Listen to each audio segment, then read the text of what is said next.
43세 여성입니다.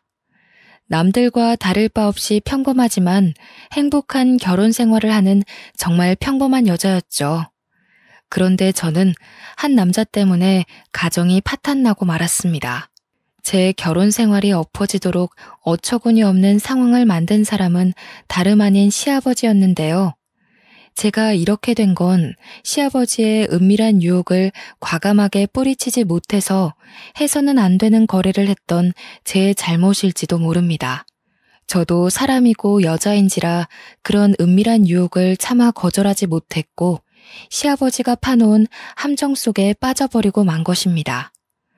정신 차렸을 때는 이미 늦어서 빠져나올 수 없게 되었죠. 시아버지는 제가 덫에 걸려서 꼼짝 못한다는 걸 알고 그동안 숨기고 있었던 취약한 본 모습을 여지없이 드러냈습니다. 3년이 지난 지금도 그때를 생각하면 머리가 어지럽고 가슴이 두근거립니다. 그 당시에 저는 도와주는 사람 하나 없이 혼자만의 힘으로 악마 같은 시아버지의 손에서 벗어나야만 했습니다. 제가 무슨 일을 겪었는지 시아버지를 만나기 전부터 자세히 말씀드리도록 하겠습니다. 사진을 찍는 걸 좋아했던 저는 대학에 들어가서 사진 동아리 활동을 하면서 남편을 만나게 되었습니다. 제가 사진을 좋아하게 된 건 부모님의 영향이 컸죠. 저희 엄마는 사진 작가셨고 아버지는 엄마의 열렬한 팬이었습니다. 그래서 부모님은 주말이나 휴가철이 되면 어김없이 저를 데리고 사진을 찍으러 나가셨어요. 그러고 보니 저도 자연스럽게 사진을 좋아하게 되었고 고등학교에 들어가자마자 아버지에게 비싼 카메라를 선물 받기도 하였습니다. 당연히 저는 대학을 다니며 사진 동아리 활동에 열정을 다했습니다. 정말 사진이 좋아서 동아리 활동에 온갖 정성을 다했는데 그곳에서 남편에게 반하게 되었죠. 남편은 사진 동아리 회장이었고 군대를 다녀와서 저보다 훨씬 연상이었습니다. 저보다 사진에 대해 많이 알았고 전문가 포스가 느껴져서 한눈에 반할 수밖에 없었는데요. 저는 주로 풍경 사진을 찍었지만 남편은 인물 사진을 주로 찍었습니다. 남편은 아이들이나 도시인들의 모습을 포착해서 필름에 담는 걸 좋아했거든요. 동아리 지도 교수님도 남편의 사진을 볼 때마다 훌륭하다면서 칭찬을 아끼지 않으셨습니다. 야, 얘들아 이것 봐라. 정욱이 사진에는 이 이야기가 들어있어. 딱 봐도 사진이 살아있잖아. 제가 봐도 남편의 사진은 구도가 특이했고 생동감이 있어 보였습니다. 동아리에서 사진전을 해도 남편이 가장 주목받았죠. 저도 남편과 같이 활동하면서 남편은 물론 남편의 사진에 푹 빠졌습니다. 선배 사진은 뭐랄까 참 따뜻하고 깨끗해. 그래서 너무 좋은 것 같아. 선배가 보기에는 내 사진 어때? 정혜 너는 너무 많은 걸 렌즈에 담으려고 해. 렌즈를 통해서 세상을 볼 때는 욕심을 버리고 마음을 비워야 돼. 저는 그게 무슨 말인지 몰라서 가르쳐 달라고 했고 남편은 저에게 성심성의껏 사진 강의를 해주었습니다. 동아리에서 나가는 출사가 아니라 남편 혼자서 떠나는 출사에도 제가 따라갔죠. 그러다 보니 친한 선후배 사이를 넘어서 주말마다 만나서 데이트를 하는 연인이 되어버렸습니다. 나중에는 저희 둘만 따로 시장이나 거리를 누비면서 인물 사진을 찍기도 했고 인적이 드문 산이나 계곡을 찾아서 아름다운 자연을 렌즈에 담기도 했어요.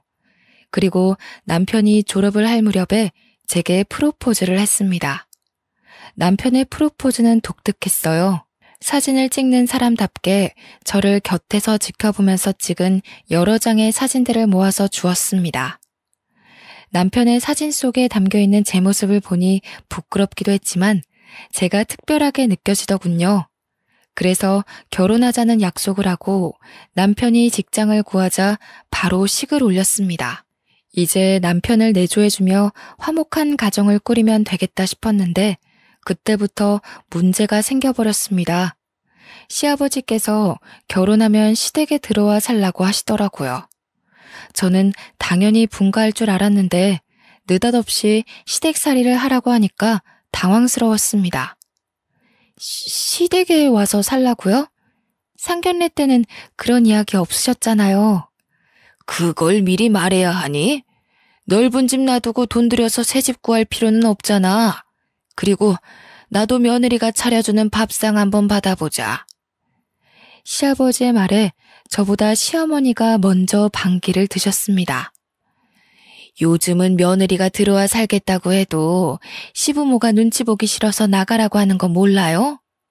당신은 편할지 몰라도 나하고 며느리는 불편하단 말이에요. 오호, 누가 평생 데리고 살겠대? 손주 생기기 전까지만 같이 살자는 거야. 원래 가족이란 같이 살면서 정드는 거라고. 당신은 아무것도 모르면서 가만히 있어. 시어머니는 그냥 둘이 나가서 살아라고 하셨지만 시아버지는 끝까지 고집을 피우셨습니다. 결국 저희 남편도 시아버지 말대로 하자고 해서 시댁살이를 하게 되었죠. 저는 그래도 그동안 봐온 시부모님 성격을 알고 있기에 같이 살아도 괜찮을 거라고 생각했습니다. 그런데 막상 살아보니 제가 생각한 거랑 다르더군요. 시아버지께서 부지런해도 너무나도 부지런해서 울고만 싶어졌습니다. 시아버지는 새벽 4시만 되면 어김없이 일어나서 하루를 시작하셨거든요. 그 덕분에 저까지 새벽잠을 설치게 되었습니다. 게다가 시아버지는 아침을 꼭 챙겨 드셨습니다. 남편과 저는 간단하게 빵과 우유로 아침밥을 챙겨 먹거나 아예 건너뛰었는데 시아버지는 아침 식사를 거하게 차려드려야 했습니다. 최소한 5가지 이상의 반찬과 국이 있어야 했는데요. 그것도 새 반찬과 새 국이어야 했습니다. 미리 만들어 놓으면 싫어하셨죠. 시어머니가 그 말을 전해 들었을 땐 제가 얼마나 힘들어할지 몰랐습니다. 정말로 이렇게 할 수 있겠어? 내가 새벽에 일어나서 도와줄까? 나도 포기했는데 네가 할 수 있겠니? 나는 내 남편이니 싸우면 되지만 너는 며느리라 별소리도 못할 거다. 네 시아버지가 워낙 까다로워서 네가 많이 힘들고 피곤할 거다. 괜찮아요. 안 도와주셔도 돼요. 밥만 차려드리고 다시 자면 되죠. 아버님을 위해서 그 정도는 당연히 해드려야 한다고 생각해요. 어머님께서 너무 걱정을 하시길래 왜 그러나 했습니다. 그때까지만 해도 반찬과 국 이야기만 들었지 아침 시간대를 못 들었거든요. 아침을 새벽 3, 4시부터 준비해야 할 줄은 전혀 몰랐습니다. 물론 저도 아버님께 조금만 늦게 일어나시면 안 되냐고 여쭈어봤죠. 그런데 시아버지께서 아침을 드시고 바로 헬스클럽에 운동을 하러 가시기 때문에 이른 식사 시간대를 고집하셨습니다. 오죽했으면 어머님이 뭐라 소리를 지르며 짜증을 내시더라고요. 여보, 며느리 힘들게 하지 말고 아침 대충 때워요. 내가 안 해주니까 그동안 알아서 잘 챙겨 먹고 다니더만 왜 그러는 거예요? 당신이 안 해주니까 어쩔 수 없이 대충 먹고 다닌 거지. 이제 며느리가 해줄 거니까 잘 챙겨 먹고 다닐 거다. 며느리가 알아서 잘해준다는데 당신이 왜 나서? 당신이 해줄 거야? 아휴, 말 안 통하고 꽉 막혀서는 남의 집 딸 귀한 줄도 모르고. 됐어요. 당신이랑 말 안 할 테니까 알아서 살아요. 며느리가 힘들다고 울면 내쫓을 테니까 알아서 해. 시어머니와 시아버지가 제 눈앞에서 이렇게 싸우는데 어쩌겠나요? 제가 열심히 아침 해드리겠다고 싸움을 말릴 수밖에 없었죠. 처음에는 아침 잠에 유혹을 뿌리치고 자리에서 일어나서 아침을 준비하는 게 정말 힘들었는데 시간이 지나면서 익숙해지자 몸이 알아서 적응해 갔습니다. 그래서 나중에는 알람을 맞춰놓지 않아도 오전 3, 4시면 어김없이 눈이 떠졌어요. 그만큼 제 생활이 없어지는 기분이 들었지만 저와 반대로 시아버지는 기운 넘치셨습니다. 이제 막 60대에 들어섰지만 말이나 행동은 20대 청년이나 다를 바 없이 거침없으셨죠. 옷차림도 정장 같은 건 쳐다보지도 않으셨고 늘 활동하기에 편한 티셔츠와 청바지를 입으셨습니다. 남편 말로는 아버님께서 물려받은 재산 없이 자기 힘으로 기업형 부동산을 운영했다고 하는데 그래서 그럴까요? 남들과 다른 점이 많이 보였습니다. 저한테도 부지런함을 강조하며 앉아있는 꼴을 보지 못하셨습니다. 집안일에 트집을 잡으시면서 저한테 끊임없이 지적하셨죠. 얘야, 저기 저거 보이니? 장식장에 먼지 쌓인 거. 저거 보이면서 모른 척 하는 거지? 너처럼 게으르면 안 되는 거다. 당장 일어나서 저것부터 닦아라. 여자가 돼가지고 왜 이렇게 집안일을 못하니? 그것밖에 못 배웠어? 아, 네. 지금 치우겠습니다. 여기만 닦아도 될까요? 무슨 소리? 여기도 닦아라. 그리고 여기도 정리해. 너무 지저분하다. 체력이라도 안 좋으시면 쉬실 때 저도 같이 쉴 수 있는데 그러지도 못했습니다. 낮잠도 안 주무시고 눈에 불을 켜면 집안일에 흠이 없는지 감시하셨으니까요. 이게 다 하루도 빠지지 않고 헬스클럽에서 하시는 운동 때문인 것 같았습니다. 체력이 있으니 저를 못살게 구는 거겠죠. 집안일 하기도 벅차 죽겠는데 저한테 몸매 지적까지 하셨습니다. 남편이 퇴근하고 와서 소파에 누워있길래 저도 같이 누워있었는데 아버님이 저한테만 뭐라 호통치시더라고요. 아유, 너는 내가 볼 때마다 누워있는 것 같다. 여자가 돼가지고 몸매 관리도 안 하는 거냐? 어째 갈수록 살이 붙는 것 같아. 곧 애도 가져야 할 텐데 뱃살이 늘어나면 애 낳는 것도 힘들어진다. 나를 봐. 어디에 가도 환갑을 넘긴 나이라고 하면 모두 깜짝 놀라. 네, 해야죠. 해야 되는데 몸이 안 따라주네요. 아버님께서 제 몸을 위아래로 훑어보시더니 자기 몸을 보라며 근육질 몸매를 자랑하셨습니다. 안 그래도 결혼 후에 나날이 늘어가는 뱃살 때문에 걱정됐거든요. 게다가 운동하러 간다고 하면 아버님 눈을 피해 조금은 쉴 수 있을 것 같아서 시아버지가 다니는 헬스클럽에 등록했습니다. 그곳에서 비교적 수월해 보이는 요가 수업을 등록해 마음의 위안을 좀 얻으려고 했는데요. 그런데 그 헬스클럽에 들어간 순간 이상한 느낌이 들었습니다. 제 또래가 별로 없더라고요. 50대 이상의 중년 아줌마들만 운동을 하고 있어서 의아한 느낌이 들었습니다. 아줌마들도 제가 신기했는지 저를 보자마자 깜짝 놀라면서 반겨주더군요. 아이고, 오랜만에 젊은 아가씨가 들어왔네. 안녕하세요. 결혼한 지 이제 2년 됐는데 아버님이 운동을 하셔서 따라왔어요. 혹시 저희 아버님 알고 계시나요? 아버님? 설마 최 사장 말하는 건가? 어머나, 최 사장 며느리란 말이야? 아유, 그 깐깐한 최 사장의 시아버지라니 참 힘들겠어. 저희 아버님을 아세요? 친하신 거예요? 말도 마. 그 양반이 몸이 너무 좋아서 이름 났어. 성격만 안 깐깐하면 아주 인기 짱일걸? 아주머니가 하는 말을 들어보니 아버님이 헬스클럽에서 유명 인사인 것 같더라고요.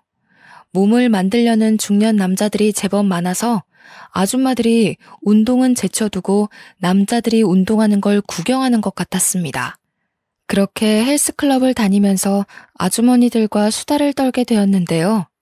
집을 벗어나 운동하는 척 사람들과 어울리니 그나마 숨통이 트이더군요. 그곳에서 미정이 언니와 가장 많이 친해지게 되었습니다. 돌싱 경력 5년 차라는데 아줌마들 사이에서 가장 입김이 센 것 같았습니다. 운동은 하나도 안 하고 그 언니랑 떠드는 걸 아버님께 들켜서 PT 수업을 받게 되었죠. PT쌤이 제 또래 여자였는데 저보다 키도 크고 몸매도 좋아 보였습니다. 돈도 많이 내서 아깝기도 하고 저도 몇 달만 열심히 운동하면 비슷한 몸매가 되지 않을까 싶어서 열심히 수업받았는데요. 그런데 며칠 지나지 않아서 선생님과 사이가 틀어지고 말았습니다. 사실 그 선생님이 처음부터 불친절하긴 했거든요. 기구 사용법이나 자세를 가르쳐 줄 때부터 제게 노골적으로 짜증을 부려서 저도 화가 나 있었습니다. 그날도 가르쳐 준 걸 이해하지 못해서 다시 물어보니까 먼 산을 바라보면서 한숨부터 내쉬었죠. 내가 방금 알려줬잖아요. 저번에도 그러던데 왜 자꾸 그러세요? 최정혜 씨는 머리를 폼으로 달고 다녀요? 몇 번이나 알려줘야 하는 거예요. 죄송해요. 제가 몸으로 하는 건 잘 못해서요. 다시 한번 알려주시면 안 될까요? 몸이 아니라 머리가 문제인 것 같은데요. 똑바로 들으세요. 다시 알려줄 테니까. 선생님 말투나 태도가 정말 기분 나빴지만 최대한 좋게 생각하려고 노력했습니다. 여러 사람을 대하는 직업이고 계속 같은 말을 반복해야 하니까 스트레스가 쌓인 거라고 이해했는데요. 하지만 시간이 지날수록 저를 대놓고 무시하는 게 눈에 보였습니다. 자, 저번처럼 또 물어보지 말고 잘 보세요. 다리는 최대한 구부리라고요. 허리는 쭉 펴고요. 그날도 본 운동을 시작하기 전에 스트레칭하고 있었는데 자세가 마음에 안 들었는지 저를 물건 다루듯이 막 만지고 옮기더라고요. 당황스러워서 순간 몸이 굳어버리니까 선생님이 평소보다 더 짜증을 냈습니다.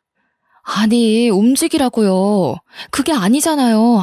진짜 짜증나게 하네. 머리를 들라고요.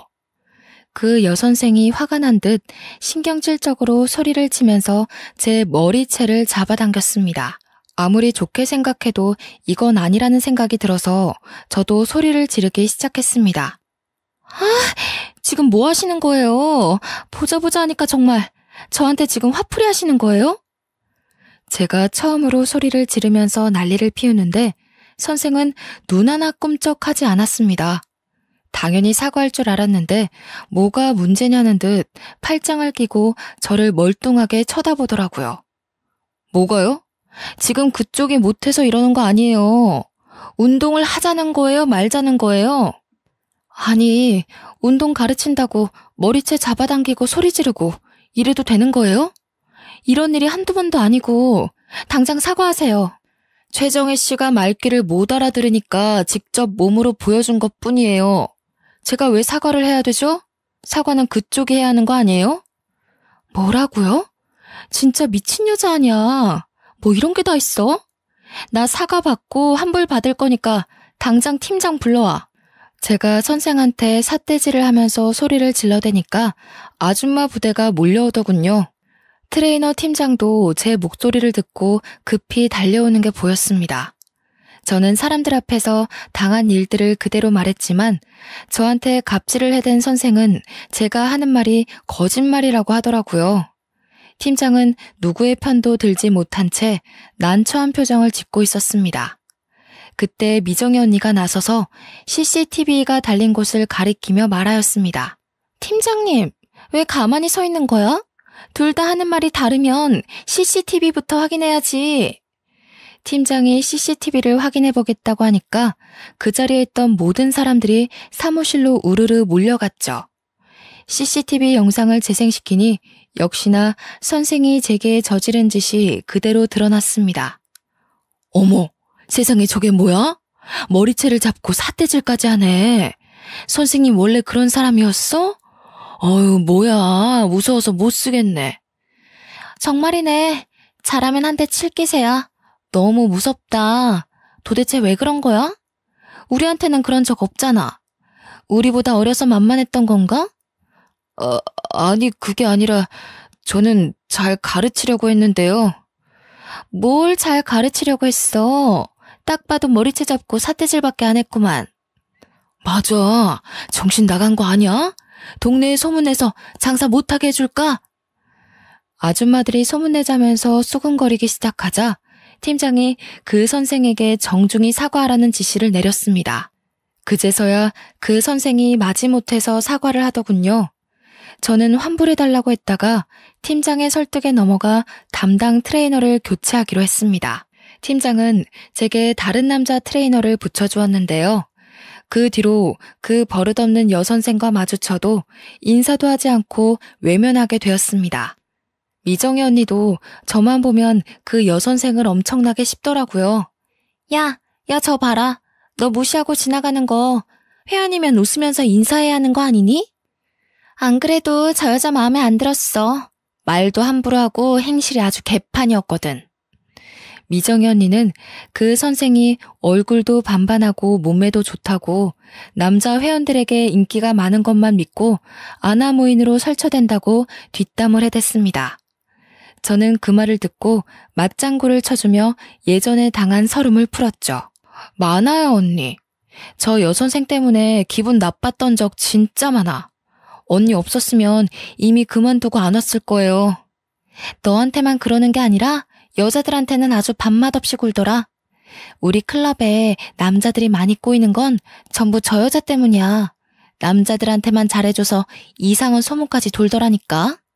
미정희 언니가 그 여선생이 바람을 피우다가 걸려서 이혼당한 경력이 있다고 하더라고요. 자기가 지도하던 5살 연하의 회원과 바람을 피우다가 들켜서 이혼을 당했다는 거예요. 그러다 몇 달 전에 재혼에 성공했는데 이혼했다는 사실을 감쪽같이 속이고 처녀 행세를 하면서 재혼했다는 겁니다. 미정희 언니만 그 여선생을 싫어하는 게 아니었습니다. 매일 휴게실에 모여 앉아 아줌마들이 시댁과 남편 흉을 보는 것처럼 여선생 뒷담화하는 걸 듣고 있었거든요. 그러다 입이 심심해지면 간식거리를 잔뜩 사와서 트레이너들 몰래 먹곤 했어요. 팀장님한테 들킨 적도 많이 있었지만 아줌마들 입김이 세서 어찌할 수가 없었습니다. 아이고 어머님들 이게 다 뭐예요? 또 여기서 과자 드시는 거예요? 살 빼러 왔다가 살이 왕창 불어서 가시겠어요. 적당히 드세요. 우리 몸은 우리가 알아서 관리할 테니까 걱정하지 마세요. 너무 그러지 말고 정 팀장도 여기 앉아서 빵 하나만 먹고 가. 아줌마들은 싫다는 팀장에게 억지로 빵이나 음료수를 쥐어주곤 했죠. 아버님을 피해 도망오려고 했던 저는 당연히 운동보다는 푸짐한 간식을 앞에 두고 편안한 소파에 앉아서 수다 떠는 재미에 점점 빠지게 되었어요. 그런데 몇 달 후에 시아버지와 여선생이 심상치 않은 관계라는 사실을 알게 되었습니다. 그날은 운동을 하러 아침 일찍 나갔었는데요.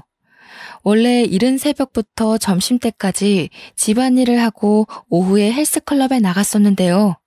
그 시간대에만 수업이 가능하다는 핑계를 대고 아주머니들이 많이 모여있는 시간대를 선택한 것이었습니다. 그런데 에어로빅이라는 새로운 수업이 생겨서 아주머니들이 아침 일찍 모이자고 했거든요.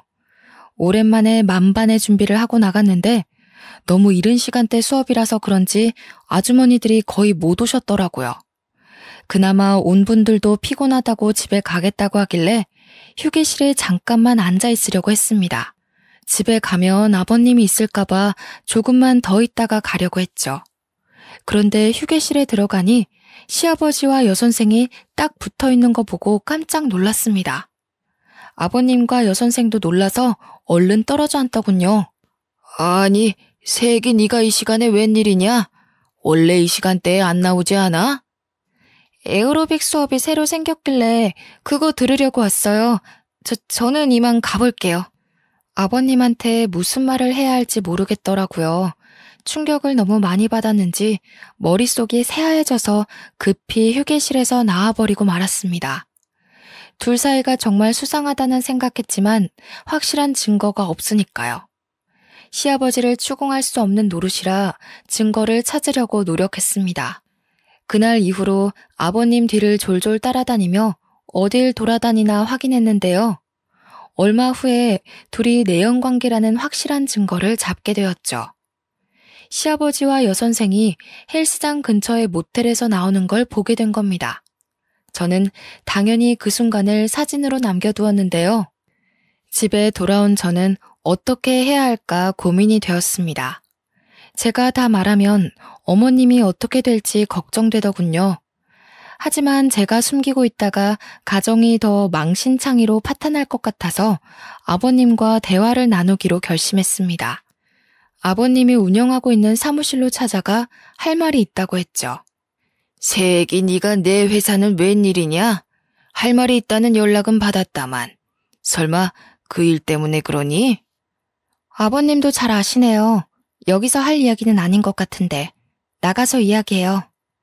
저는 시아버지와 함께 조용한 카페로 들어가서 휴대폰에 찍힌 사진을 보여드렸습니다. 아버님이 그 사진을 보고 눈이 커졌길래 마음속에 담아놓은 말들을 꺼내놓았습니다.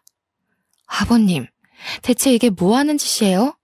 딸 같은 여자애랑 내연관계를 가지다니 부끄럽지도 않으세요? 고개를 숙이고 한참 동안 말이 없던 아버님께서 천천히 입을 여셨습니다. 너한테는 입이 10개라도 할 말이 없다. 그런데 남자는 말이다. 늙으나 젊으나 매력적인 여자를 보면 마음이 끌리는 게 당연한 것이야. 마음에 든다고 아무 여자하고 어울리는 건 짐승들이나 하는 짓이에요. 당장 그 여자랑 헤어지세요. 안 그러면 어머님한테 다 말씀드릴 수밖에 없어요. 난 그럴 수 없다. 난 그 아이를 버릴 수 없어. 10억 줄 테니까 앞으로는 눈 감아다오. 10억이면 충분하지 않냐? 네? 10억이라고요? 겨우 그런 여자 때문에 10억을 쓰신다고요? 그래. 그 돈을 너한테 줄 테니 비밀 지켜다오. 아버님한테 10억이 어디 있어요? 저한테 10억이라고 하신 거 맞죠? 혹시 잘못 들은 게 아닌지 재차 물었지만 시아버지는 단호한 표정으로 10억이라고 못 박았어요. 10억이 어디 있냐고 물으니 저를 데리고 회사로 돌아가 시가 10억짜리 신축 아파트 등기부등본을 보여주기도 하였습니다. 자, 이게 내가 말한 10억이다. 다음 달이면 분양이 시작되는 새 아파트야. 내가 여러 채 확보해뒀는데 그 중에 하나를 너한테 주마. 분양이 시작되면 곧바로 2억은 더 붙을 게다. 그럼 이 아파트로 이사 가도 되나요? 따로 독립해도 되는 거죠? 그래, 네가 가서 살든 다시 팔든 상관 안 하마. 대신 지금 당장은 나갈 수 없어. 너희 시애미가 의심할 거다. 내가 절대 못 나가게 할 거라고 했으니. 시댁살이를 벗어날 수 있다는 말을 듣자 제 고민은 더욱더 깊어졌습니다. 시어머니를 생각하면 그냥 넘어갈 수 없는 문제였지만 10억짜리 아파트와 자유는 뿌리치기 힘든 유혹이었죠. 며칠을 고민하던 저는 시아버지의 아침을 차려주면서 제안을 받아들이겠다고 말해버리고 말았습니다. 그래, 잘 생각했다. 이제 우리는 한 배를 탄 거야. 그러니까 네 시애미뿐만 아니라 정욱이 놈한테도 확실히 숨겨야 한다. 시아버지는 자신의 불륜을 눈감아주는 것에서 한 걸음 더 나아가서 시어머니를 속이는 일에도 협조해야 한다고 당부했어요. 제가 그럴 수 없다고 하니 세상에 공짜는 없다고 이 집에서 나가고 싶으면 자기 말을 들어야 한다고 협박하더군요. 그날부터 시아버지는 저를 믿고 대놓고 내연녀를 만나기 시작했습니다. 아무것도 모르는 시어머니는 아버님이 너무 늦게 들어온다고 걱정하였죠. 그 모습을 볼 때마다 도둑이 제발저리듯이 어머님 눈치가 보였습니다. 그렇게 3개월이 지났지만 아버님이 아파트를 넘겨주는 일을 차일피일 미루기만 했어요. 그 아파트는 이미 분양이 시작되었는데 아버님은 조금만 더 기다리라는 말만 되풀이하였습니다. 제가 어머님 몰래 얼른 아파트를 달라고 재촉하니 이런 문자가 와 있더군요. 좀만 더 기다려라. 회사에서 작업을 진행하는 게 있어서 그 아파트가 내 명의로 되어 있어야 돼. 한 달만 더 기다리면 된다. 아파트에 발이 달려서 도망가는 것도 아닌데 뭐가 걱정이냐? 나는 한번 뱉은 말은 끝까지 책임지는 사람이야. 이제는 불안하고 초조해진 사람은 저였습니다. 혹시라도 아파트를 받기 전에 시어머니가 시아버지의 불륜 사실을 알아버리면 10억도 날아가고 제 시댁살이도 영원히 유지될 것 같았습니다. 그렇게 시아버지의 불륜을 혼자만 알고 있으니 늘 마음이 편치 않고 가슴이 답답했어요. 하루는 친정에 갔는데 엄마가 제 얼굴을 살펴보면서 걱정을 하시더라고요. 시부모님이 너 못 살게 구니? 얼굴이 왜 이렇게 많이 상했어? 혹시 김서방하고 안 좋은 일 있어? 아니야, 아무 일도 없었어. 그냥 요새 운동 열심히 해서 몸이 상했나 봐. 아이고, 사람이 운동한다고 이렇게 돼? 거짓말하지 말고 다 털어놔라. 차라리 귀신을 속이지. 나는 못 속인다. 나한테 못할 말이 뭐가 있겠니? 다른 사람도 아니고 친정엄마인데 말해도 될 것 같다는 생각이 들더군요. 그래서 엄마한테 결국 모든 걸 털어놓고 말았습니다. 말만 했는데 10년 묵은 채증이 쑥 내려가듯이 답답하던 가슴이 뻥 뚫리는 것 같았죠. 하지만 제가 시아버지 내연녀 사진을 보여주니 엄마가 그 사진을 보더니 충격적인 이야기를 해주셨어요. 아니, 얘는 주희 아니니? 세상에, 얘가 사돈이랑 바람을 피고 있단 말이야? 주희? 엄마 이 여자 알고 있어? 친해? 아주 잘 알지. 얘 내 친구 며느리야. 친구 집에 놀러 갔을 때 본 적 있어. 저는 그 말을 듣는 순간 눈앞이 새하얘지고 말았습니다. 엄마는 제가 아파트를 받기로 했다는 사실을 모르고 바로 그 친구분한테 전화를 하는 거 있죠. 제가 말려봐도 가만히 있어보라며 제 팔을 밀어냈습니다. 어떻게든 맞고 싶었지만 엄마는 오히려 성질을 내며 제게 뭐라 하셨습니다. 이거사, 왜 자꾸 말 못하게 막는 건데? 그럼 이걸 다 말해줘야지 숨기고 있게? 넌 어쩌자고 이런 더러운 짓을 알고도 모른 척하고 있었던 거야. 아유, 세상에. 그 불려우 같은 년이 결국 대형 사고를 치고 말았구나. 결국 엄마는 친구분과 전화하더니 지금 당장 만나러 간다며 저를 두고 가버렸습니다. 저는 생각할 겨를도 없이 시아버지의 회사로 달려갔죠. 너무 급해서 미리 전화할 생각도 못했습니다. 그저 빨리 시아버지에게 모든 게 들통났다는 말을 전해야 한다는 생각뿐이었죠. 제가 회사에 도착하자마자 시아버지는 자기 사무실에서 웃으면서 누군가와 전화통화를 하고 있었습니다. 그런데 아버님이 자기야라고 속삭이고 있더라고요. 회사 사람이 아닌 내연녀와 통화를 하고 있었던 겁니다. 자기는 걱정하지 마. 바보 같은 며느리는 벌써 너한테 넘어간 아파트를 기다리고 있어. 그래, 아직 때가 아니니까 팔지 말고 가지고 있어. 조금 더 오르면 내가 알려줄게. 그래, 사랑해. 조심히 들어가. 저는 그 말을 듣는 순간 다리에 힘이 풀려서 바닥에 주저앉을 뻔했어요.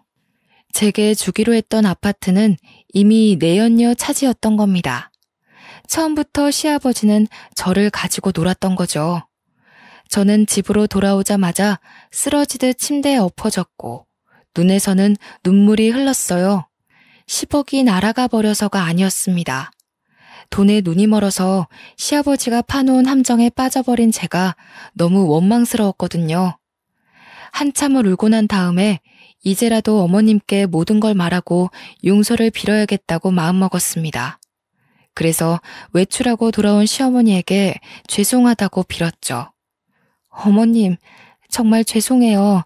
돈 때문에 제가 정신이 나갔었나 봐요. 제가 생각이 짧았어요. 용서해 주세요. 이 집에서 너무 나가고 싶어서 그랬어요. 아버님이 너무 못살게 굴어서 너무 힘들었어요. 그런데 아버님이 자유를 주겠다면서 절 유혹하셔서 넘어가 버렸어요. 어머님한테는 안 그래야 하는데 저한테 잘해주신 거 생각하면 안 그랬어야 했는데. 용서해달라는 말만 했는데 이미 저희 엄마한테 자초지종을 전해들었나 봅니다. 화가 난 표정으로 저를 노려보던 시어머니가 한숨을 쉬며 제 손을 잡고 일으켜 주셨어요. 그래, 네가 무슨 죄겠니? 이런 집안에 시집 오게 한 내 잘못이지. 얼마나 나가고 싶었으면 그랬겠니? 네가 마음고생이 심했다. 어머님이 이렇게 말씀해 주셔서 다시 한번 눈물이 터지고 말았죠. 정말 죄송스러운 마음에 꺼이꺼이 우니 시어머니께서 친정엄마처럼 다독여 주셨습니다. 아버님을 어떻게 하실지 차마 묻지는 못했지만 제가 찍어놓은 불륜사진을 넘겨드렸습니다. 어머님이 그 사진을 보시고 씁쓸한 표정을 지으셨습니다. 나중에 들은 말인데 시어머니가 그 사진을 들고 회사로 찾아가서 이혼 소송장과 함께 시아버지 얼굴에 던져버렸다고 하더군요. 이 가짜는 것, 감히 나 몰래 바람을 펴? 너 같은 인간은 꼴도 보기 싫으니까 오늘부터 집에 들어올 생각은 하지도 마. 어머님은 그 길로 집에 오자마자 아버님 옷이나 전자기기를 사무실로 모두 보내버렸습니다. 내연녀는 더 비참한 처지가 되었죠. 헬스클럽에 쳐들어온 엄마 친구분에게 머리채를 잡아뜯겼거든요.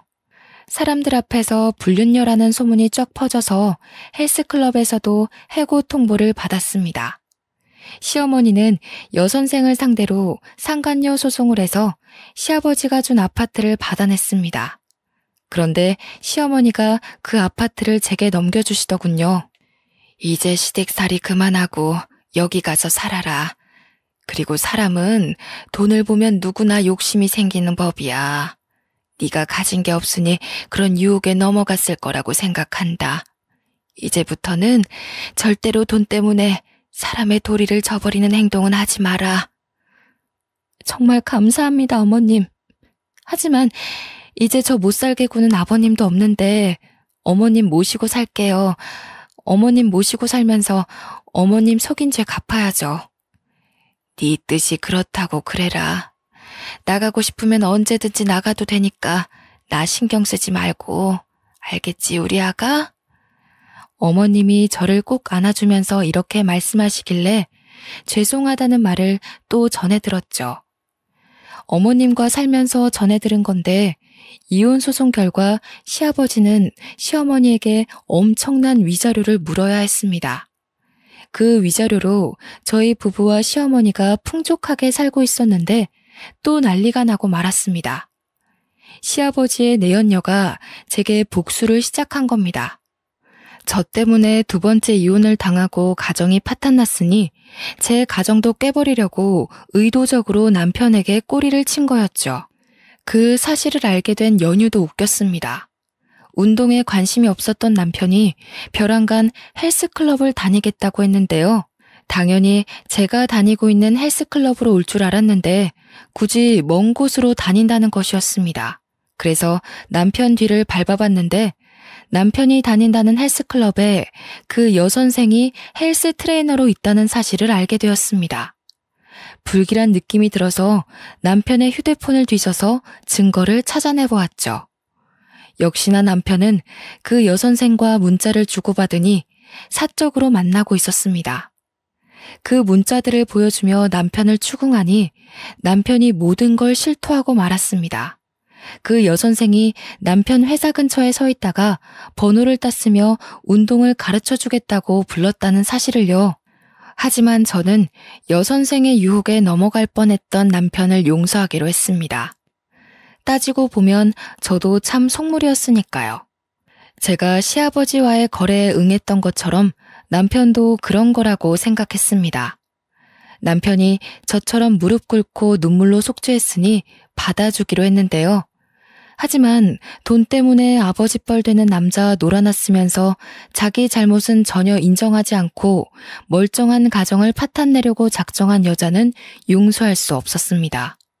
그래서 미정이 언니를 포함한 아줌마 부대에게 모든 걸 이야기하였습니다. 그 언니들을 데리고 가서 여선생이 있다는 헬스클럽에 난리를 피웠죠. 헬스클럽 팀장으로 보이는 사람에게 여선생이 이 동네에서 어떤 짓을 저질렀는지 다 까발렸습니다. 결국 여선생이 그 헬스클럽에서도 해고를 당하자 제가 있는 헬스클럽으로 와 사과를 하기도 하였습니다. 하지만 저는 그 여선생을 문전박대하였죠. 그날 이후로 돈의 유혹에 넘어가 흔들릴 때가 있었습니다. 그때마다 시아버지가 제안했던 아파트를 생각하고 있는데요. 시아버지가 약속했던 아파트는 제 것이 되었지만 저도 인생 정말 똑바로 살아야 한다는 교훈을 확실하게 배웠습니다. 여러분들은 저처럼 돈의 유혹에 넘어가지 마시고 인간된 도리를 지키시길 바랍니다. 정말 창피한 일이지만 다른 분들에게 도움이 되길 바라는 마음에 이렇게 사연글을 써봅니다. 여기까지 제 이야기 들어주셔서 감사합니다.